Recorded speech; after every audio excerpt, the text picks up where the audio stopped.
Science के question लेकर आ गए हैं। बहुत इंपॉर्टेंट ये साइंस के क्वेश्चन है, बहुत प्यारे क्वेश्चन है। साइंस में आपकी पूरी टॉपिक कवर है। पहले 500 क्वेश्चन है, फिर 500, फिर 400, 300, टोटल 1700 क्वेश्चन है। ये लगा लेना, रट लेना, कुछ करो चाहे ना करो, ये आपके एग्जाम में छपे मिलेंगे, ऐसे साइंस के प्रश्न हैं। और हमारी इस मेहनत के लिए सबसे पहले तो वीडियो को लाइक कर दो। हम करते हैं इस वीडियो को स्टार्ट, सभी मिलकर वीडियो को लाइक कर दो। पहला प्रश्न देखिए, बहुत बार पूछा गया क्वेश्चन है, इसलिए मैं सबसे पहले इसको डाला है। कोशिका का ऊर्जा ग्रह किसे कहते हैं? या पावर हाउस तो माइटोकॉन्ड्रिया को कहा जाता है। आनुवांशिकी का जनक किसे कहा जाता है? तो ग्रेगर जॉन मेंडल को आनुवांशिकी का जनक कहा जाता है। पौधे में जल का परिवहन कौन सा ऊतक करता है? तो जल का परिवहन करता है जाइलम ऊतक। मानव शरीर की सबसे बड़ी ग्रंथि कौन सी है? तो मानव शरीर में सबसे बड़ी ग्रंथि होती है आपकी यकृत या लीवर। पारिस्थितिक तंत्र, इकोसिस्टम शब्द किसने दिया था? तो A.G. टेंसले ने यह शब्द दिया था। दूध से दही बनाने वाला जीवाणु कौन सा है? तो दूध से दही बनाने वाला जीवाणु आपका लैक्टोबैसिलस जीवाणु कहलाता है। प्राकृतिक चयन का सिद्धांत किसने दिया? तो चार्ल्स डार्विन ने प्राकृतिक चयन का सिद्धांत दिया। सबसे लंबी कोशिका कौन सी है? तो सबसे लंबी कोशिका है तंत्रिका कोशिका। रक्त समूह की खोज किसके द्वारा की गई? तो कार्ल लैंडस्टीनर ने रक्त समूह की खोज की। फलों को पकाने वाला हार्मोन कौन सा होता है? तो इथिलीन फलों को पकाने वाला हार्मोन होता है। जीव विज्ञान का जनक किसे कहा जाता है? तो अरस्तु को जीव विज्ञान का जनक कहा जाता है। डीएनए फिंगरप्रिंटिंग तकनीक किसने विकसित की? तो डीएनए फिंगरप्रिंटिंग तकनीक एलेक जेफ्रीज ने विकसित की। पादप जगत का उभयचर किसे कहा जाता है? तो ब्रायोफाइटा को पादप जगत का उभयचर कहा जाता है। सर्वदाता रक्त समूह कौन सा है? तो ओ सर्वदाता रक्त समूह है। ओजोन परत कहां पर पाई जाती है? तो समताप मंडल या स्ट्रेटोस्फीयर में ओजोन परत पाई जाती है। पेनिसिलिन किससे प्राप्त होती है? तो पेनिसिलिन एक कवक से प्राप्त होती है। कौन सा कवक रहता है? तो पेनिसिलिनियम नोटेटम, ये कवक है जिससे पेनिसिलिन प्राप्त होती है। मेंडल ने अपने प्रयोग किस पौधे पर किए थे? तो मटर के पौधे पर किए थे। कोशिका की खोज किसने की? तो रॉबर्ट हुक के द्वारा कोशिका की खोज की गई। भोजन का पाचन कहां से प्रारंभ होता है? तो भोजन का पाचन मुख से ही प्रारंभ हो जाता है। प्रकाश संश्लेषण के लिए क्या आवश्यक है? तो कार्बन डाइऑक्साइड, जल, सूर्य का प्रकाश और क्लोरोफिल, ये प्रकाश संश्लेषण के लिए आवश्यक घटक होते हैं। खाद्य श्रृंखला में ऊर्जा का प्रवाह कैसा होता है? तो खाद्य श्रृंखला में ऊर्जा एक दिशीय प्रवाह होता है। हीमोफीलिया कैसा रोग है? तो हीमोफीलिया आपका जो है ये आनुवांशिक रोग होता है, हीमोफीलिया। राइबोसोम की खोज किसने की? तो राइबोसोम की खोज जॉर्ज पैलाडे ने की। जंतु जगत का सबसे बड़ा संघ कौन सा है? तो ऑर्थोपोडा जंतु जगत का सबसे बड़ा संघ है। साबूदाना किससे प्राप्त होता है? तो साबूदाना साइकस से प्राप्त होता है साबूदाना। जैव विविधता शब्द किसने दिया? तो जैव विविधता शब्द वॉल्टर जी रोसेन ने दिया। वायरस या विषाणु की खोज किसने की? तो इवानोविस्की ने वायरस या विषाणु की खोज की। क्लाइनफेल्टर सिंड्रोम में गुणसूत्रों की संख्या कितनी होती है? तो क्लाइनफेल्टर सिंड्रोम में गुणसूत्रों की संख्या होती है 47। एक गुणसूत्र ज्यादा हो जाता है तो से सिंड्रोम हो जाता है। नहीं तो आपको पता है 23 जोड़ी होती है, 23 जोड़ी होती है मतलब 46। प्रोटीन की फैक्ट्री किसे कहा जाता है? तो राइबोसोम को प्रोटीन की फैक्ट्री कहा जाता है। विटामिन सी की कमी से कौन सा रोग होता है? तो स्कर्वी रोग होता है विटामिन सी की कमी से।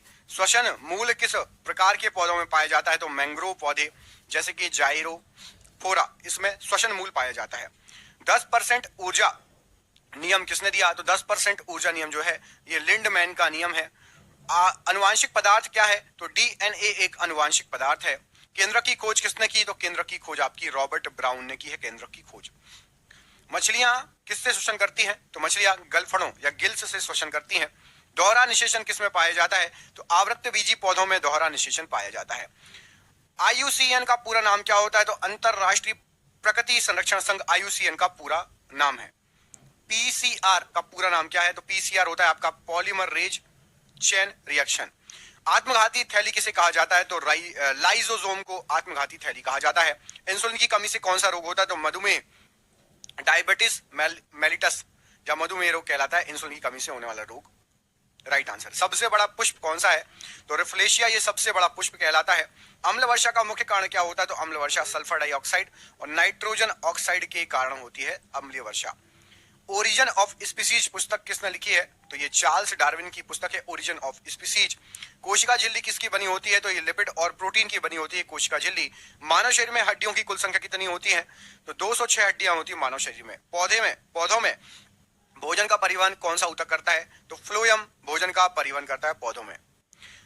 हॉट स्पॉट की अवधारणा किसने दी थी? तो नॉर्मन मायर्स ने जो है हॉट स्पॉट की अवधारणा दी थी। अनुवांशिकी अभियांत्रिकी में डीएनए खंडों को जोड़ने वाला एंजाइम कौन सा है? तो डीएनए खंडों को जोड़ने वाला एंजाइम होता है आपका लाइगेज। गुणसूत्र कहां पर पाए जाते हैं? तो गुणसूत्र केंद्रक में पाए जाते हैं। रक्त का थक्का बनाने में कौन सा विटामिन सहायक होता है? तो विटामिन के रक्त का थक्का बनाने में सहायक होता है। अदरक पौधे का कौन सा भाग है? तो अदरक जो है ये प्रकंद या तनी का रूपांतरण कहलाता है। अदरक प्रकंद या तनी का रूपांतरण। भोपाल गैस त्रासदी में किस गैस का रिसाव हुआ था? तो याद रखिएगा मिथाइल आइसोसाइनेट। समजात अंग क्या होते हैं? तो समजात अंग उत्पत्ति में समान और कार्य में भिन्न, उनको समजात अंग कहा जाता है। सबसे छोटी कोशिका कौन सी होती है? तो माइकोप्लाज्मा सबसे छोटी कोशिका होती है। शरीर की सबसे छोटी हड्डी कौन सी होती है? तो स्टेपिस कान की हड्डी सबसे छोटी हड्डी होती है। द्विबीजपत्री पौधे की जड़ें कैसी होती है? तो द्विबीजपत्री पौधों की जड़ें मूसला जड़ होती है। प्रोजेक्ट टाइगर कब शुरू हुआ था? तो प्रोजेक्ट टाइगर 1973 में शुरू हुआ था। डीएनए खंडों को काटने वाला एंजाइम कौन सा है? तो रेस्ट्रिक्शन एंडो न्यूक्लिएज, ये डीएनए खंडों को काटने वाला एंजाइम है। Restriction endo nuclease. लवक या प्लास्टिड किसमें पाए जाते हैं? तो ये केवल पादप कोशिकाओं में पाए जाते हैं। पिट्यूटरी ग्रंथि कहाँ स्थित होती है? तो मस्तिष्क के आधार में स्थित होती है। प्याज पौधे का कौन सा भाग है? तो प्याज शलकंद मतलब तनी का रूपांतरण कहलाता है। शलकंद तनी का रूपांतरण। बीओडी का पूरा नाम क्या है? तो बीओडी का पूरा नाम होता है बायोकेमिकल ऑक्सीजन डिमांड। बीओडी का पूरा नाम है। अवशेषी अंग का उदाहरण क्या है? तो अवशेषी अंग होता है मनुष्य की अपेंडिक्स। ये एक अवशेषी अंग का उदाहरण है, मनुष्य की अपेंडिक्स। कोशिका सिद्धांत किसने दिया था? तो कोशिका सिद्धांत स्लाइडेन और स्वान का दिया हुआ है। नवजात शिशु में हड्डियों की संख्या लगभग कितनी होती है? तो नवजात शिशु में 300 के लगभग हड्डियां होती है। जब बड़े हो जाते हैं तो धीरे धीरे जुड़ते हुए 206 पर पहुंच जाती है। वाष्पोत्सर्जन क्या है? तो पौधों द्वारा अतिरिक्त जल का वाष्प के रूप में उत्सर्जन वाष्पोत्सर्जन कहलाता है। बायोगैस का मुख्य घटक क्या है? तो मीथेन CH4 बायोगैस का मुख्य घटक है। समापन कोडोन कौन से हैं? तो UAA, UAG और UGA ये समापन कोडोन की श्रेणी में आते हैं। तारककाय मतलब सेंट्रोसोम किसमें पाया जाता है? तो सेंट्रोसोम जो पाया जाता है ये जंतु कोशिका में सेंट्रोसोम पाया जाता है। कौन सी ग्रंथि आपातकालीन ग्रंथि कहलाती है? तो एड्रिनल ग्रंथि को आपातकालीन ग्रंथि कहा जाता है। लेग्यूम पौधों की जड़ों में कौन सा जीवाणु सहजीवी के रूप में पाया जाता है? तो लेग्यूम पौधों में राइजोबियम पाया जाता है सहजीवी के रूप में। जैव उर्वरक का उदाहरण क्या है? तो राइजोबियम, एजोटोबैक्टर, नीलहरित शैवाल ये सभी जो जैव उर्वरक की श्रेणी में आते हैं। प्रारंभन कोडोन कौन सा होता है? तो प्रारंभन कोडोन होता है आपका AUG कोडोन।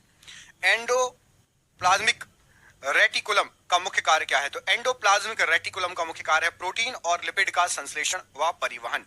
लड़ो या उड़ो हार्मोन किसे कहा जाता है? तो एड्रीनलिन को लड़ो या उड़ो हार्मोन कहा जाता है आपका एड्रीनलिन को।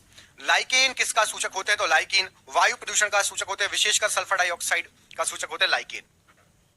जैव कीटनाशक का उदाहरण क्या है? तो बैसिलस थुरिंजिएंसिस, बैसिलस थुरिंजिएंसिस जैसे कि नीम, बीटी, इसको जैव कीटनाशक का उदाहरण में रखा जाता है। लेक ओपेरोन मॉडल किसने दिया था? तो लेक ओपेरोन मॉडल जो दिया था वो जेकब और मोनोड ने दिया था।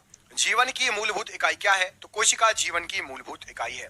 थायरोक्सिन हार्मोन के निर्माण के लिए आवश्यक क्या है? तो आयोडीन थायरोक्सिन हार्मोन के निर्माण के लिए आवश्यक है। कवक की कोशिका भित्ति किसकी बनी होती है? तो काइटिन की बनी होती है कवक की कोशिका भित्ति। फ्लोरिकल्चर किससे संबंधित है? तो फूलों की खेती से संबंधित है फ्लोरिकल्चर।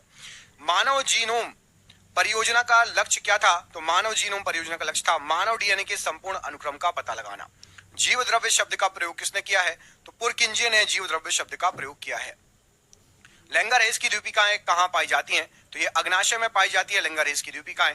अगर किससे प्राप्त होता है? तो एक शैवाल से प्राप्त होता है जैसे कि जेलिडियम और ग्रेसिलेरिया अगर शैवाल से प्राप्त होता है। सेरिकल्चर किससे संबंधित है? तो सेरिकल्चर का संबंध है रेशम कीट पालन से।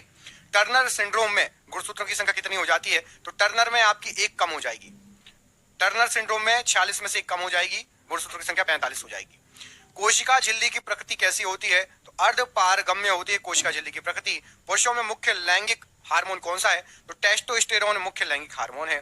कौन सा शैवाल अंतरिक्ष यात्रियों के भोजन के रूप में उपयोग होता है? तो क्लोरेला को अंतरिक्ष यात्रियों के भोजन के रूप में यूज किया जाता है। माइकोलॉजी किसका अध्ययन होता है? तो माइकोलॉजी में हम कवकों का अध्ययन करते हैं। माइकोलॉजी के अंतर्गत वर्णांतता में व्यक्ति किन रंगों में भेद नहीं कर पाता? तो लाल और हरे रंग में भेद नहीं कर पाता वर्णांतता में। कोशिका विभाजन को सर्वप्रथम किसने देखा था? तो कोशिका विभाजन को सबसे पहले देखा था विर्चाऊ ने निषेचन की क्रिया कहाँ संपन्न होती है? तो फैलोपियन ट्यूब मतलब अंडवाहिनी में निषेचन की क्रिया संपन्न होती है। जीवाणु की खोज किसने की? तो जीवाणु की खोज की है एंटोनी वॉन ल्यूवेनहॉक ने जीवाणु की खोज की है। ऑन्कोलॉजी किसका अध्ययन होता है? तो ऑन्कोलॉजी कैंसर का अध्ययन होता है। डाउन सिंड्रोम किस गुणसूत्र की त्रिसूत्रता मतलब ट्राइसोमी के कारण होता है? तो डाउन सिंड्रोम आपको यदि आपका 21वां जो गुणसूत्र है वो ट्राइसोमी हो जाए, त्रिसूत्रता हो जाए तो उसके कारण हो जाता है। समसूत्री विभाजन किस में होता है? तो समसूत्री विभाजन आपका कायिक कोशिकाओं में समसूत्री विभाजन होता है। टाइफाइड रोग किस जीवाणु से होता है? तो टाइफाइड होता है आपका साल्मोनेला टाइफी से टाइफाइड रोग होता है। डीएनए का पूरा नाम क्या है? तो डीएनए का पूरा नाम होता है डीऑक्सी न्यूक्लिक एसिड, डीएनए का पूरा नाम है। एक जीन एक एंजाइम सिद्धांत किसने दिया? तो एक जीन और एक एंजाइम सिद्धांत जो दिया ये बीडल और टेटम ने दिया। दोस्तों अभी तक यदि आपने लाइक नहीं किया, 100 क्वेश्चन देख लिए हैं तो आपको क्वेश्चन अच्छे लग रहे होंगे तभी आप 100 क्वेश्चन तक पहुंचे हैं, तो प्लीज लाइक जरूर कर दो और लास्ट में दोस्तों को शेयर कर देना, तभी तो आपके लिए अच्छे अच्छे वीडियो लाएंगे। व्यूज अच्छे आएंगे तो वीडियो आपको ऐसे बहुत सारे मिलेंगे। आपकी साइंस में करवा दूंगा, ये मेरी जिम्मेदारी है। आपको सिर्फ ये काम करना है कि आप वीडियो को लाइक कर दो और दोस्तों के साथ शेयर जरूर कर देना, बहुत सारे दोस्तों के साथ, ठीक है। संवहन ऊतक मतलब जैसे जाइलम फ्लोएम किस पादप समूह के सर्वप्रथम विकसित हुए? तो ये टेरिडोफाइटा में सबसे पहले विकसित हुए थे जाइलम और फ्लोएम। ये संवहन ऊतक रहते हैं, एक पानी ले जाता है एक भोजन ले जाता है। मास्टर ग्रंथि किसे कहते हैं? तो मास्टर ग्रंथि पीयूष ग्रंथि को कहा जाता है मास्टर ग्रंथि। उत्पादक किसे कहा जाता है? तो हरे पौधे जो अपना भोजन स्वयं बनाते हैं उनको उत्पादक कहा जाता है। किण्वन क्रिया की खोज किसने की? तो लुई पाश्चर ने किण्वन क्रिया की खोज की। उत्परिवर्तन का सिद्धांत किसने दिया? तो ह्यूगो डी ब्रीज ने उत्परिवर्तन का सिद्धांत दिया। ऊर्जा मुद्रा किसे कहते हैं? तो ऊर्जा मुद्रा कहा जाता है एटीपी को ऊर्जा मुद्रा कहा जाता है। आरबीसी का जीवन काल कितना होता है? तो लगभग 120 दिन होता है। नग्न बीज किस पादप समूह में पाए जाते हैं? तो जिम्नोस्पर्म में नग्न बीज पाए जाते हैं। चिपको आंदोलन किससे संबंधित है? तो ये वन संरक्षण से संबंधित है चिपको आंदोलन। पोलियो वैक्सीन किसने विकसित की? तो polio vaccine Jonas Salk injectable, और यदि ओरल वाली जो अभी आजकल ओपीवी चल रही है ओरल पिलाई जाती है वो अल्बर्ट साबिन ने विकसित की है। लिंग निर्धारण के लिए कौन सा गुणसूत्र जिम्मेदार है? तो वाई गुणसूत्र जिम्मेदार है मानव में। क्रेब्स चक्र कहां पर संपन्न होता है? तो माइटोकॉन्ड्रिया के मैट्रिक्स में क्रेब्स चक्र संपन्न होता है। हीमोग्लोबिन में कौन सी धातु पाई जाती है? तो लोहा या आयरन पाया जाता है हीमोग्लोबिन में। सबसे ऊंचा जिम्नोस्पर्म कौन सा है? तो सिकोया रेडवुड सबसे ऊंचा जिम्नोस्पर्म है sequoia redwood. Red data book कौन जारी करता है? तो IUCN जो है रेड डाटा बुक जारी करती है। इसमें संकटापन्न जो जीव रहते हैं उनकी जानकारी दी रहती है। बीटी फसलें क्या कहलाती हैं? तो बीटी फसलें कहलाती हैं जो अनुवांशिक रूप से रूपांतरित फसलें जिनमें जीवाणु का जीन होता है उसको बीटी फसल कहा जाता है। जीन शब्द का प्रयोग सबसे पहले किसने किया? तो जोहानसन ने जीन शब्द का सबसे पहले प्रयोग किया। पादप कोशिका भित्ति किसकी बनी होती है? तो पादप कोशिका भित्ति सेलुलोज की बनी होती है। श्वेत रक्त कणिकाओं WBC का मुख्य कार्य क्या है? तो शरीर को रोगों से बचाना मुख्य कार्य है। पत्ती का मुख्य कार्य क्या होता है? तो प्रकाश संश्लेषण और वाष्पोत्सर्जन पत्ती का मुख्य कार्य है। ओजोन परत क्षरण के लिए मुख्य रूप से कौन सी गैस जिम्मेदार होती है? तो ओजोन परत के लिए क्लोरोफ्लोरोकार्बन जिम्मेदार होती है। क्लोनिंग द्वारा उत्पन्न पहला स्तनधारी कौन सा था? तो डॉली भेड़ सबसे पहला स्तनधारी था क्लोनिंग के द्वारा। डीएनए से आरएनए बनने की प्रक्रिया क्या कहलाती है? तो उसको अनुलेखन कहा जाता है, ट्रांसक्रिप्शन कहा जाता है। सबसे बड़ी कोशिका कौन सी है? तो शुतुरमुर्ग का अंडा ये सबसे बड़ी कोशिका है। मानव हृदय में कितने कक्ष होते हैं? तो मानव हृदय में 4 कक्ष पाए जाते हैं। जड़ का मुख्य कार्य क्या है? तो जड़ का मुख्य कार्य होता है जल और खनिज लवणों का अवशोषण और पौधों को स्थिर रखना। ग्रीन हाउस प्रभाव के लिए मुख्य रूप से कौन सी गैस जिम्मेदार होती है? तो कार्बन डाइऑक्साइड गैस जिम्मेदार होती है। एलिसा टेस्ट का प्रयोग किस रोग का पता लगाने के लिए होता है? तो एड्स HIV के रोग का पता लगाने के लिए होता है। RNA से प्रोटीन बनने की प्रक्रिया क्या कहलाती है? तो अनुवादन कहलाती है, ट्रांसलेशन कहलाती है। प्रोकैरियोटिक कोशिका में क्या नहीं पाया जाता? तो सुविकसित केंद्रक नहीं पाया जाता। रक्त का तरल भाग क्या कहलाता है? तो रक्त का तरल भाग प्लाज्मा कहलाता है। प्रकाश संश्लेषण की क्रिया कहां होती है? तो पत्तियों में क्लोरोप्लास्ट में प्रकाश संश्लेषण की क्रिया होती है। मॉन्ट्रियल प्रोटोकॉल किससे संबंधित है? तो ओजोन परत संरक्षण से संबंधित है मॉन्ट्रियल प्रोटोकॉल। ऊतक संवर्धन क्या है? तो कृत्रिम माध्यम में पादप ऊतकों या कोशिकाओं का संवर्धन ऊतक संवर्धन कहलाता है। हार्डी वेनबर्ग सिद्धांत किससे संबंधित है? तो ये आनुवांशिक साम्य अवस्था से संबंधित है हार्डी वेनबर्ग सिद्धांत। माइटोकॉन्ड्रिया की खोज किसने की? तो ऑल्टमैन, और इसका नामकरण किया था वेंडा ने, याद रखिएगा ऑल्टमैन, और नामकरण किया था वेंडा ने। शरीर की सबसे लंबी हड्डी कौन सी है? तो शरीर की सबसे लंबी हड्डी आपकी जांग की हड्डी जिसको आप बोलते हैं फीमर, जांग की हड्डी सबसे लंबी हड्डी है। पौधों की वृद्धि मापने वाले यंत्र का नाम क्या है? तो ऑक्सीनोमीटर से हम पौधों की वृद्धि मापते हैं। क्योटो प्रोटोकॉल किससे संबंधित है? तो Kyoto protocol green house gas उत्सर्जन की कमी से संबंधित है। वर्गीकरण की सबसे छोटी इकाई बताइए। तो जाति या स्पीसीज में, सब स्पीसीज में वर्गीकृत किया जाता है, सबसे छोटी इकाई है वर्गीकृत की जाति या स्पीसीज। युगलीना किनके बीच की योजक कड़ी है? तो युगलीना पादप और जंतु के बीच की योजक कड़ी है युगलीना। गोल्जी काय का मुख्य कार्य क्या है? तो गोल्जी काय का मुख्य कार्य है पदार्थों का संचयन, रूपांतरण और पैकेजिंग। लार में कौन सा एंजाइम पाया जाता है? तो लार में आपका टाइलिन एंजाइम टाइलिन एमाइलेज जो एंजाइम पाया जाता है। कौन सा हार्मोन गैसीय रूप में पाया जाता है? तो एथिलीन गैसीय रूप में पाया जाता है, एक हार्मोन है। ध्वनि प्रदूषण किसमें मापा जाता है? तो डेसिबल, जिसको डीबी से डिनोट करते हैं, ध्वनि प्रदूषण को डेसिबल में मापा जाता है। 5 जगत वर्गीकरण किसने दिया था? तो RH वी टेकर ने 5 जगत वर्गीकरण दिया था। जीवाश्मों का अध्ययन क्या कहलाता है? तो जीवाश्म की पैलिएंटोलॉजी जीवाश्मों का अध्ययन कहलाता है। लाइसोसोम की खोज किसने की थी? तो क्रिश्चियन डूबे ने लाइसोसोम की खोज की थी। पेप्सिन एंजाइम किसका पाचन करता है? तो प्रोटीन का पाचन करता है। पेप्सिन एंजाइम प्रोटीन का पाचन करता है। पुष्पी पादपों में नर जननांग क्या है? तो पुंकेसर नर जननांग है। सहभोजिता का उदाहरण बताइए। तो आर्किड का आम के पेड़ पर उगना, ये सहभोजिता का उदाहरण है। वीटेकर के 5 जगत कौन कौन से? तो वीटेकर में आपका मोनेरा, प्रोटिस्टा, फंजाई, प्लांटी और एनिमेलिया ये वीटेकर के 5 जगत हैं। ऑर्कियोप्टेरिक्स किन 2 वर्गों के बीच की योजक कड़ी है? तो ऑर्कियोप्टेरिक्स ये सरीसृप और पक्षी के वर्गों की योजक कड़ी है ऑर्कियोप्टेरिक्स। अर्धसूत्री विभाजन किसमें होता है? तो जनन कोशिकाओं में अर्धसूत्री विभाजन होता है। पितरस कहां से स्रावित होता है? तो पितरस स्रावित होता है यकृत से। परागण क्या है? तो पराग कणों का वर्तिकाग्र तक पहुंचना परागण कहलाता है। परजीविता का उदाहरण क्या है? तो जू, फीताकृमि और अमरबेल ये परजीविता का उदाहरण है। अमीबा में प्रचलन अंग बताइए। तो कूटपाद या स्यूडोपोडिया ये जो है अमीबा में प्रचलन अंग है। वायरस किनके बीच की योजक कड़ी है? तो वायरस सजीव और निर्जीव के बीच की योजक कड़ी है। क्रॉसिंग ओवर किस अवस्था में होता है? तो क्रॉसिंग ओवर अर्धसूत्री विभाजन की प्रोफेज फर्स्ट में होता है। भोजन का सर्वाधिक अवशोषण कहां पर होता है? तो छोटी आंत में सर्वाधिक अवशोषण होता है भोजन का। निषेचन के बाद अंडाशय किसमें बदल जाता है? तो अंडाशय फल में बदल जाता है। एंटीबायोटिक का मुख्य स्रोत क्या है? तो सूक्ष्मजीव, जीवाणु और कवक एंटीबायोटिक का मुख्य स्रोत है। प्रोटिस्टा जगत में कौन से जीव आते हैं? तो प्रोटिस्टा में एक कोशिकीय यूकैरियोटिक, अमीबा, पैरामीशियम और युगलीना आते हैं प्रोटिस्टा जगत में। डार्विन फिंजेस किसका उदाहरण है? तो ये अनुकूली विकर्ण का उदाहरण है। डार्विन फिंजेस अनुकूली विकर्ण का जो है उदाहरण कहलाता है। कोशिका चक्र की किस अवस्था में डीएनए प्रतिकृति होती है? तो कोशिका जगत में एस अवस्था में डीएनए प्रतिकृति होती है। वक की कार्यात्मक इकाई क्या है? तो वक या किडनी की कार्यात्मक इकाई होती है आपकी नेफ्रॉन। बीज अंकुरण के लिए क्या आवश्यक है? तो बीज अंकुरण के लिए जल, ऑक्सीजन, उचित ताप आवश्यक होता है। रेबीज के टीके की खोज किसने की? तो लुई पाश्चर ने रेबीज के टीके की खोज की। फंजाई जगत में कौन से जीव आते हैं? तो फंजाई में कवक, यीस्ट और मशरूम जैसे जीव आते हैं। जीवन की उत्पत्ति का सबसे स्वीकृत सिद्धांत कौन सा है?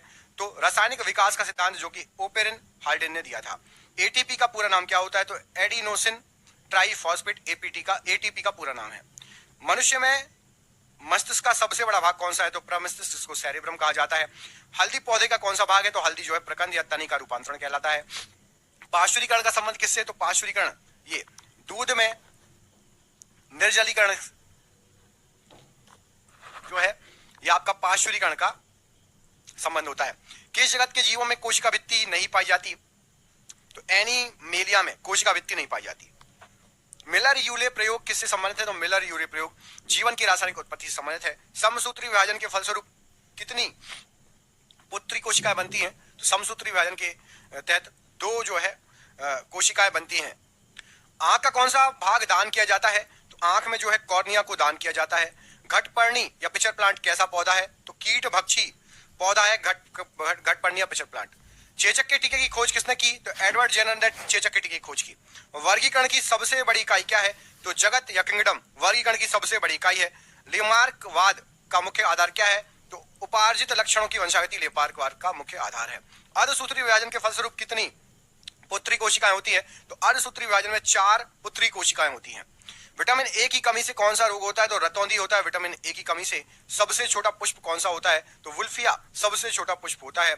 जैव प्रौद्योगिकी द्वारा निर्मित पहला हार्मोन कौन सा है? तो इंसुलिन हार्मोन है, जिसको ह्यूमिलिन कहा जाता है। द्विनाम पद्धति किसने दी? तो द्विनाम पद्धति कैरोलस लिनियस ने दी। पक्षियों में लिंग निर्धारण किस प्रकार से होता है? तो पक्षियों में होता है ZW और ZZ प्रकार। जैसे हमारे में XY XX होता है, ZW ZZ होता है पक्षियों में। कोशिका में श्वसन स्थल कौन सा होता है? तो माइटोकॉन्ड्रिया।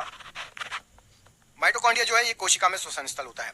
विटामिन B1 की कमी से कौन सा रोग होता है? तो बेरी रोग विटामिन B1 की कमी से होता है। आलू पौधे का कौन सा भाग होता है? तो कंद मतलब तने का रूपांतरण होता है आलू। गोल्डन राइस में कौन सा विटामिन प्रचुर मात्रा में पाया जाता है? तो गोल्डन राइस विटामिन ए के लिए जाना जाता है, विटामिन ए प्रचुर मात्रा में पाया जाता है। लीनियस को किसका जनक माना जाता है? तो वर्गीकरण का, टेक्सोनॉमी का जनक माना जाता है लीनियस को, वर्गीकी या टेक्सोनॉमी। मधुमक्खियों में लिंग निर्धारण किस पर आधारित होता है? तो अगुणित द्विगुणित प्रणाली पर मधुमक्खियों में लिंग निर्धारित होता है। ऊतक किसे कहते हैं? तो समान कोशिकाओं का समूह ऊतक कहलाता है। विटामिन डी की कमी से कौन सा रोग होता है? तो रिकेट्स और ऑस्टियोमेलेशिया। बच्चों में रिकेट्स और बड़ों में ऑस्टियोमेलेशिया। गाजर पौधे का कौन सा भाग होता है? तो गाजर जड़ या मूसला जड़ रूपांतरण होता है। टेस्ट ट्यूब बेबी तकनीक में निषेचन कहां पर होता है? तो शरीर के बाहर पात्र में होता है। मोनेरा जगत में कौन से जीव आते हैं? तो जीवाणु, नीलहरित शैवाल आते हैं। डीएनए में कौन से नाइट्रोजन क्षार होते हैं? तो एडेनिन, गुआनिन, साइटोसिन और थाइमिन। तारक काय का कार्य क्या होता है? तो कोशिका विभाजन में मदद करना तारक काय का कार्य है। आयोडीन की कमी से कौन सा रोग होता है? तो घेंगा या ग्वाइटर रोग होता है आयोडीन की कमी से। दालें किस कुल में आती हैं? तो दालें आती हैं आपकी लेग्यूमिनेसी फैबेसी कुल में आती हैं दालें। जेल इलेक्ट्रोफोरेसिस तकनीक का उपयोग किसके लिए होता है? तो ये डीएनए खंडों को उनके आकार के आधार पर अलग करने के लिए होता है। पैरामीशियम में प्रचलन अंग क्या है? तो सीलिया पैरामीशियम में प्रचलन अंग है। आरएनए में थाइमिन के स्थान पर कौन सा क्षार होता है? तो यूरेसिल होता है आरएनए में थाइमिन के स्थान पर। प्लाज्मा झिल्ली का फ्लूइड मोजेक मॉडल किसने दिया? तो फ्लूइड मोजेक मॉडल सिंगर और निकोलसन के द्वारा दिया गया है। लोह तत्व की कमी से कौन सा रोग होता है? तो एनीमिया या रक्त अल्पता होता है लोह तत्व की कमी से। अनाज किस कुल से संबंधित है? तो ग्रैमिनी पोएसी कुल से संबंधित है अनाज।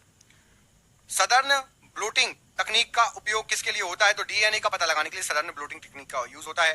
प्लांटी जगत में कौन से जीव आते हैं? तो सभी पौधे जो है ये प्लांटी जगत में आते हैं। डीएनए अणु की रीढ़ किसकी बनी होती है? तो डीएनए अणु की रीढ़ शर्करा और फॉस्फेट की बनी होती है। यूकैरियोटिक कोशिका का उदाहरण क्या है? तो मानव कोशिका और पादप कोशिका ये यूकैरियोटिक कोशिका में आता है दोनों।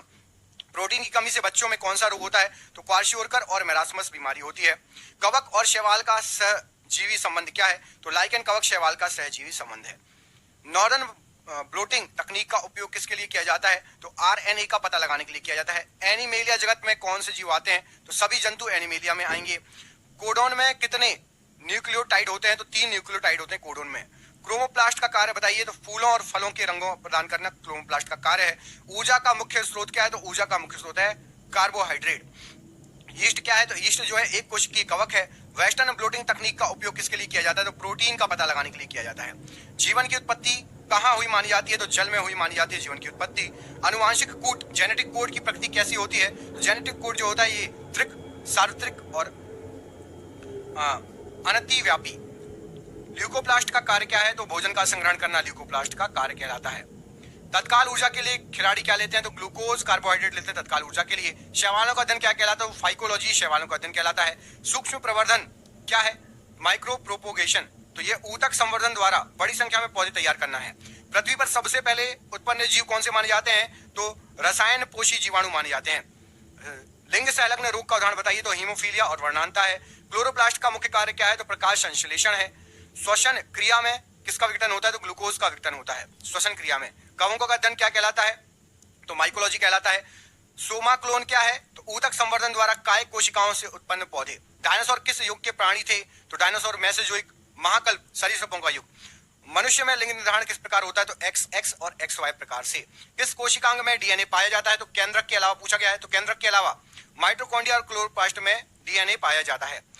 अवायवीय श्वसन में ग्लूकोज के विघटन से क्या बनता है? तो लैक्टिक अम्ल या इथेनॉल और CO2। लाल सागर का लाल रंग किसके कारण होता है? तो ट्राइकोडेस्मियम एरिथ्रियम नामक शैवाल के कारण लाल सागर का रंग लाल है। गोबर गैस संयंत्र में कौन सी प्रक्रिया होती है? तो अवायवीय अपघटन होता है गोबर गैस में। मेंडल के नियम कौन से हैं? तो प्रभाविता का नियम, पृथक्करण का नियम और स्वतंत्र अवयवन का नियम। डीएनए का डबल हेलिक्स मॉडल किसने दिया? तो वॉटसन और क्रिक ने दिया।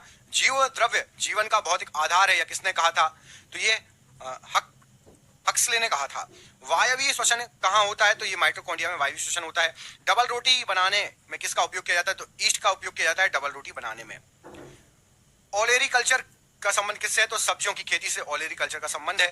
ब्लड बैंक में रक्त कितने तापमान पर रखा जाता है? तो 4 डिग्री सेल्सियस पर रखा जाता है। मानव में कितने गुणसूत्र होते हैं? तो 23 जोड़ी होते हैं, 40 गुणसूत्र। कोशिका द्रव्य विभाजन को क्या कहा जाता है? तो साइटोकाइनेसिस कोशिका द्रव्य विभाजन को कहा जाता है। फेफड़ों की कार्यात्मक इकाई क्या है? तो फेफड़ों की जो कार्यात्मक इकाई होती है उसको बोलते हैं वायुकुपिका या एल्वियोली। राइजोबियम का क्या कार्य है? तो राइजोबियम नाइट्रोजन स्थिरीकरण के काम में आता है। पोमोलॉजी किससे संबंधित है? तो फलों की खेती से संबंधित है। रक्त का पीएच मान कितना होता है? तो लगभग 7.4, हल्का क्षारीय। कोशिका विभाजन कितने प्रकार का होता है? तो कोशिका विभाजन 2 प्रकार का होता है, समसूत्री, अर्धसूत्री। केंद्रक विभाजन को क्या कहा जाता है? तो कैरियोकाइनेसिस केंद्रक विभाजन कहलाता है, कैरियोकाइनेसिस। ईसीजी का संबंध किससे है? तो हृदय से है ईसीजी का संबंध। मूली पौधे का कौन सा भाग है? तो मूली जो है जड़ या मूसला जड़ का रूपांतरण है। विटिकल्चर किससे संबंधित है? तो अंगूर की खेती से संबंधित है विटिकल्चर। मूत्र का पीएच मान कितना होता है? तो लगभग 6। मूत्र का पीएच मान होता है हल्का सा अम्लीय। कीट किस संघ में आते हैं? तो कीट जो होते हैं ये आपके ऑर्थोपोडा संघ में आते हैं कीट। मानव शरीर की सबसे छोटी ग्रंथि कौन सी है? तो पीयूष ग्रंथि, जिसको पिट्यूटरी ग्रंथि कहा जाता है, मानव शरीर की सबसे छोटी ग्रंथि है। ईईजी का संबंध किससे है? तो मस्तिष्क से ईईजी का संबंध होता है। शकरकंद पौधे का कौन सा भाग है? तो शकरकंद जो है जड़ है, इसको अपस्थानिक जड़ का रूपांतरण भी कहा जाता है। एपिकल्चर किससे संबंधित है? तो एपिकल्चर मधुमक्खी पालन से संबंधित है। लार का पीएच मान लगभग कितना होता है? तो 6.8 लार का पीएच मान होता है।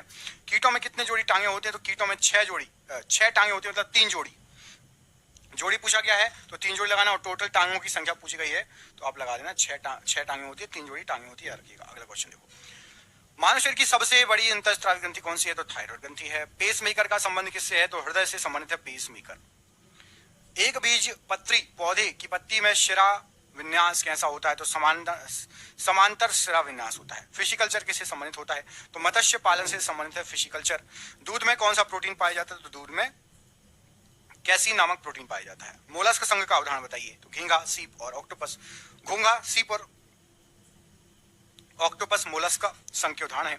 इंसुलिन हार्मोन कहां से स्रावित होता है? तो इंसुलिन हार्मोन अग्नाशय या पैंक्रियास की लैंगरहैंस की दीपिकाओं से, अग्नाशय से या पैंक्रियास से, लैंगरहैंस की दीपिकाओं से।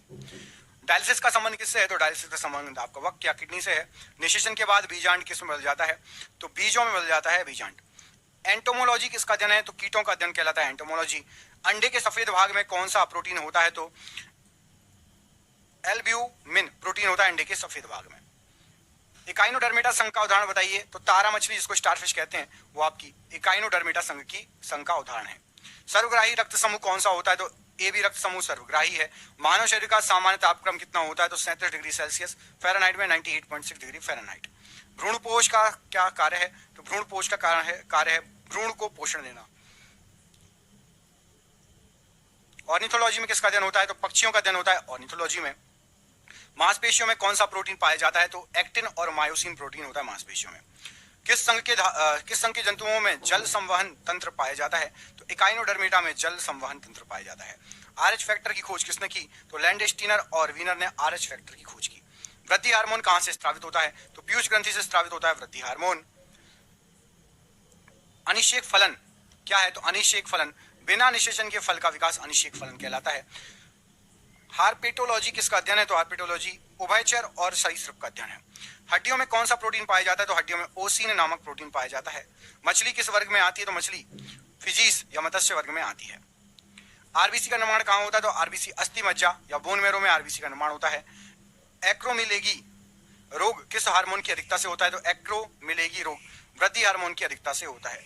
स्वपरागण क्या है? तो एक ही पुष्प या उसी पौधे के दूसरे पुष्प का परागण। इक्तियोलॉजी का संबंध किससे है? तो मछली के अध्ययन से इक्तियोलॉजी का संबंध है। कौन सा विटामिन हार्मोन की तरह कार्य करता है? तो विटामिन डी हार्मोन की तरह कार्य करता है। उभयचर वर्ग का उदाहरण क्या है? तो मेढक एक उभयचर वर्ग का उदाहरण है। आरबीसी का कब्रगाह किसे कहा जाता है? तो प्लीहा या स्प्रिंग को आरबीसी का कब्रगाह कहा जाता है। बोनापन किस हार्मोन की कमी से होता है? तो वृद्धि हार्मोन की कमी से होता है बोनापन। पर परागण क्या है? तो पर परागण एक पौधे के पुष्प से दूसरे पौधे के पुष्प का परागण। डेंड्रोलॉजी किसका अध्ययन होता है? तो वृक्ष और झाड़ियों के अध्ययन को डेंड्रोलॉजी कहा जाता है।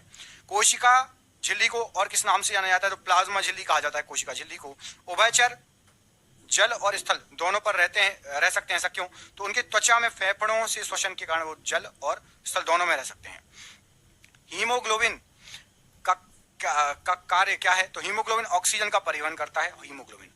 डायबिटीज इंसिपिडस, डायबिटीज इंसिपिडस किस हार्मोन की कमी से होता है? तो इंसिपिडस ये एडीएच वैसोप्रोसिन की कमी से होता है। पुष्पी पादपों में मादा जननांग बताइए। तो स्त्री केसर या जायांग को मादा जननांग कहा जाता है पुष्पी पादपों में। कार्डियोलॉजी किसका अध्ययन कहलाता है? तो कार्डियोलॉजी हृदय का अध्ययन कहलाता है। पेलाग्रा रोग किस विटामिन की कमी से होता है? तो विटामिन B3 नियासिन की कमी से होता है पेलाग्रा रोग। सरीसृप वर्ग का उदाहरण क्या है? तो छिपकली, सांप, केचुआ और मगरमच्छ ये सरीसृप में आते हैं। हृदय की धड़कन को नियंत्रित करने वाला हार्मोन बताइए। तो एड्रेनलिन थायरोक्सिन हार्मोन हृदय की धड़कन को नियंत्रित करता है। महिलाओं में मुख्य लैंगिक हार्मोन कौन सा होता है? तो एस्ट्रोजन और प्रोजेस्टेरोन मुख्य लैंगिक हार्मोन होता है।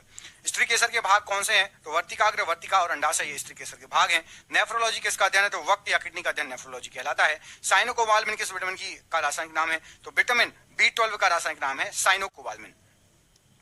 पक्षी वर्ग के जंतु कैसे होते हैं? तो पक्षी वर्ग के जंतु समतापी मतलब गर्म खून वाले होते हैं। सामान्य मनुष्य का रक्तदाब बताइए। तो 120/80 mmHg पारे में mm में 120/80 राइट आंसर हो जाएगा।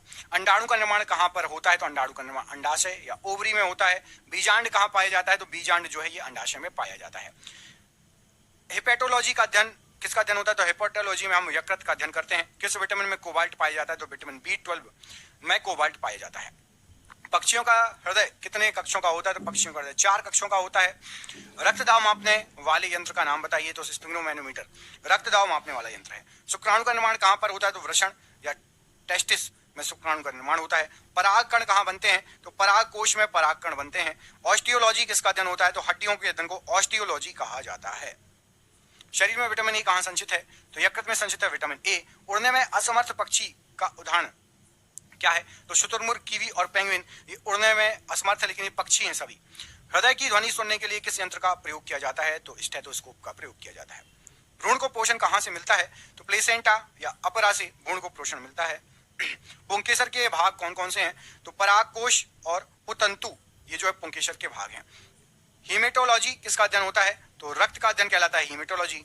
घाव भरने में कौन सा विटामिन सहायक होता है? तो विटामिन C सहायक होता है घाव भरने में। स्तनधारी वर्ग की मुख्य विशेषता क्या है? तो स्तनधारी वर्ग स्तन ग्रंथियों की उपस्थिति और शरीर पर बाल स्तनधारी वर्ग की मुख्य विशेषता है। धमनियां कैसा रक्त ले जाती है? तो धमनियां शुद्ध रक्त ऑक्सीजन युक्त रक्त को ले जाती हैं। फुफ्फुस धमनी को छोड़कर बाकी सभी धमनियां शुद्ध रक्त ऑक्सीजन युक्त रक्त ले जाती हैं। मनुष्य में गर्भावस्था की अवधि कितनी होती है? तो लगभग 9 महीने या 280 दिन मनुष्य में गर्भ अवस्था की जो है अवधि होती है 280 दिन, लगभग 9 महीने। कौन सा हार्मोन वृद्धि रोधक है? तो एब्सिसिक एसिड ये वृद्धि रोधक हार्मोन है। डर्मेटोलॉजी किसका अध्ययन होता है? तो त्वचा का अध्ययन जो है डर्मेटोलॉजी के अंतर्गत आता है। एथलीट फुट रोग किससे होता है? तो एथलीट फुट रोग कवक से होने वाला रोग है। अंडे देने वाले स्तनधारी कौन से हैं? तो एकिडेना, डकबिल, प्लेटिपस ये जो है अंडे देने वाले स्तनधारी हैं, एकिडेना और डकबिल प्लेटिपस। शिराएं कैसा रक्त ले जाती हैं? तो शिराएं जो होती हैं ये आपके अशुद्ध रक्त को ले जाती है, कार्बन डाइऑक्साइड युक्त रक्त को, सिर्फ फुफ्फुस सिरा को छोड़कर। फुफ्फुस सिरा फुफ्फुस धमनी का उल्टा कार्य होता है। एमनियोसेंटेसिस तकनीक का प्रयोग किसके लिए किया जाता है? तो एमनियोसेंटेसिस तकनीक भ्रूण के जो है अनुवांशिक रोगों का पता लगाने के लिए इसका यूज होता है। कौन सा हार्मोन पौधों की वृद्धि को नियंत्रित करता है? तो ऑक्सिन हार्मोन, जिबरेलिन और आपका साइटोकाइनिन।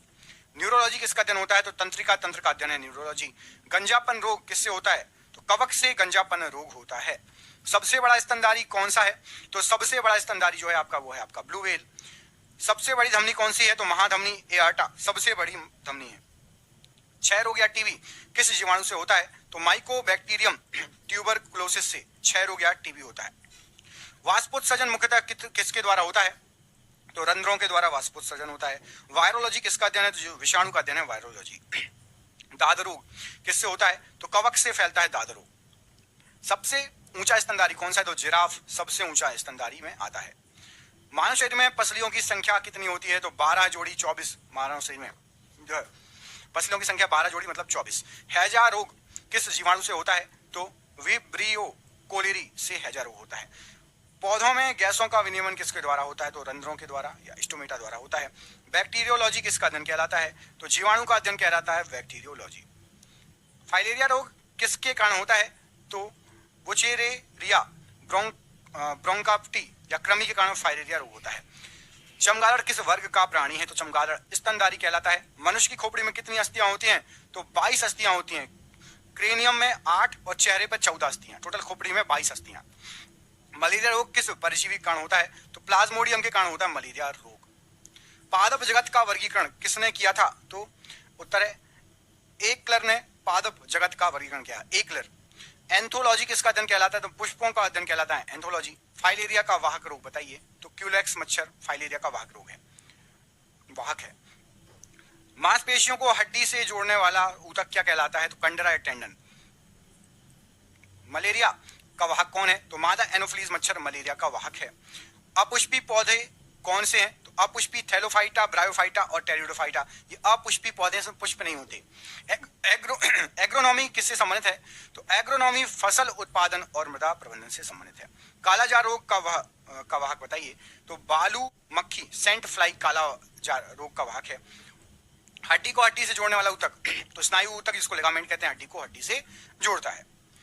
डेंगू ज्वर किस मच्छर के काटने से फैलता है? तो एडिस इजिप्टी मच्छर के काटने से फैलता है। पुष्पी पौधे कौन से हैं? तो जिम्नोस्पर्म और एंजियोस्पर्म, मतलब अनावृतबीजी और आवृतबीजी, ये पुष्पी पौधे हैं। हाइड्रोफोनिक्स क्या है? तो मृदा रहित पादप संवर्धन जल में हाइड्रोफोनिक्स कहलाता है। निद्रा रोग का वाहक बताइए। तो सीसी मक्खी जो है ये निद्रा रोग का वाहक है।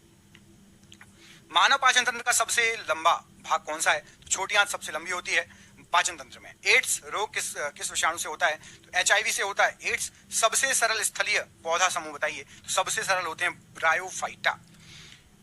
एरोफोनिक्स क्या है? तो हवा में पादप संवर्धन, मतलब जड़ों पर पोषण विलयन का छिड़काव एरोफोनिक्स कहलाता है। प्लेग रोग किस जीवाणु से फैलता है? तो प्लेग फैलता है यर्सीनिया पेस्टिस से प्लेग रोग होता है। प्रोटीन का अपाचन कहां से प्रारंभ होता है? तो आमाशय से प्रारंभ होता है। पारिस्थितिकी इकोलॉजी शब्द का प्रयोग सर्वप्रथम किसने किया? तो अर्नेस्ट हेकेल ने किया। आवृतबीजी पौधों को कितने वर्गों में बांटा गया है? तो आवृतबीजी होते हैं 2, द्विबीजपत्री और एक बीजपत्री। ये आवृतबीजी पौधों को 2 भागों में बांटा गया है। सिम्बायोसिस या सहजीविता का उदाहरण क्या है? तो सिम्बायोसिस या सहजीविता लाइकेन और राइजोबियम। प्लेग का वाहक बताइए। तो चूहा या पिस्सू प्लेग का वाहक होता है। आमाशय में कौन सा अम्ल स्त्रावित होता है? तो हाइड्रोक्लोरिक अम्ल स्त्रावित होता है, HCl अम्ल। प्राथमिक उपभोक्ता कौन से हैं? तो शाकाहारी जंतु को प्राथमिक उपभोक्ता कहा जाता है। चीड़ का तेल या ताड़पीन का तेल किससे प्राप्त होता है? तो चीड़ या पाइनस के वृक्ष से। सुपोषण क्या है? सुपोषण तो जलाशय में पोषक तत्वों की अधिकता से शैवाल ब्लूम का बनना सुपोषण कहलाता है। डिप्थीरिया रोग शरीर के किस अंग को प्रभावित करता है? तो गला श्वसन नली को प्रभावित करता है। पित्त रस कहाँ जमा होता है? तो पित्ताशय या गॉल ब्लैडर में जमा होता है। द्वितीयक उपभोक्ता कौन होते हैं? तो मांसाहारी जंतु जो शाकाहारियों को खाते हैं द्वितीयक उपभोक्ता कहलाते हैं। फल और बीज किस पादप समूह में बनते हैं? तो एंजियोस्पर्म में फल और बीज बनते हैं। जैव आवर्धन क्या होता है? तो खाद्य श्रृंखला में हानिकारक रसायनों की सांद्रता का बढ़ना जैव आवर्धन कहलाता है। बायोमैग्निफिकेशन। निमोनिया रोग शरीर में किस अंग को प्रभावित करता है? तो फेफड़े को प्रभावित करता है निमोनिया। पित्त रस का कार्य क्या है? तो पित्त रस का कार्य है वसा का पायसीकरण, मतलब इमल्सिफिकेशन। अपघटक कौन होते हैं? तो जीवाणु और कवक अपघटक होते हैं। सबसे छोटा जिम्नोस्पर्म कौन सा है? तो जेमिया पिग्मिया सबसे छोटा जिम्नोस्पर्म कहलाता है। भारत में कितने जैव विविधता हॉटस्पॉट हैं? तो भारत में 4 जैव विविधता हॉटस्पॉट हैं। हिमालय, पश्चिमी घाट, इंडो बर्मन और सुडालैंड। ये आपके भारत में 4 हॉटस्पॉट हैं जैव विविधता वाले। पोलियो शरीर के किस तंत्र को प्रभावित करता है? तो पोलियो जो है आपका पोलियो प्रभावित करता है तंत्रिका तंत्र को। अग्नाशय रस में पाए जाने वाला मुख्य पाचक एंजाइम कौन सा है? तो ट्रिप्सिन, एमाइलेज और लाइपेज। किसी पारिस्थितिकी तंत्र में ऊर्जा का मुख्य स्रोत क्या होगा? तो सूर्य का प्रकाश ऊर्जा का मुख्य स्रोत होगा। तने का मुख्य कार्य क्या है? तो शाखाओं, पत्तियों, फूलों को धारण करना, जल व भोजन का संवहन करना। वायु प्रदूषक का सबसे अच्छा सूचक बताइए। तो लाइकेन सबसे अच्छा सूचक में से होगा। रेबीज या हाइड्रोफोबिया शरीर के किस तंत्र को प्रभावित करता है? तो तंत्रिका तंत्र को प्रभावित करता है। मनुष्य में मुख्य उत्सर्जी अंग कौन सा होता है? तो वक्त या किडनी मुख्य उत्सर्जी अंग है। खाद्य जाल क्या है? तो खाद्य जाल जो है आपका विभिन्न खाद्य श्रृंखलाओं का समूह खाद्य जाल कहलाता है। जल में घुलनशील विटामिन कौन से हैं? तो जल में घुलनशील विटामिन होता है विटामिन बी और विटामिन सी जल में घुलनशील विटामिन है। हेपेटाइटिस पीलिया रोग शरीर में किस अंग को प्रभावित करता है? तो पीलिया रोग यकृत को प्रभावित करता है। मूत्र का पीला रंग किसकी उपस्थिति के कारण होता है? तो मूत्र में यूरोक्रोम की उपस्थिति के कारण पीला रंग पाया जाता है। जल प्रदूषण मापने के लिए किसका उपयोग किया जाता है? तो BOD का उपयोग किया जाता है जल प्रदूषण को मापने के लिए। वसा में घुलनशील विटामिन कौन से हैं? तो vitamin A, vitamin D, vitamin E और विटामिन के, ये वसा में घुलनशील विटामिन है। कैंसर क्या है? तो कोशिकाओं की अनियंत्रित वृद्धि कैंसर कहलाता है। शरीर का संतुलन कौन नियंत्रित करता है? तो अनुमस्तिष्क या सेरिबेलम शरीर का संतुलन नियंत्रित करता है। राष्ट्रीय उद्यान का उद्देश्य क्या है? तो राष्ट्रीय उद्यान वन्य जीवों और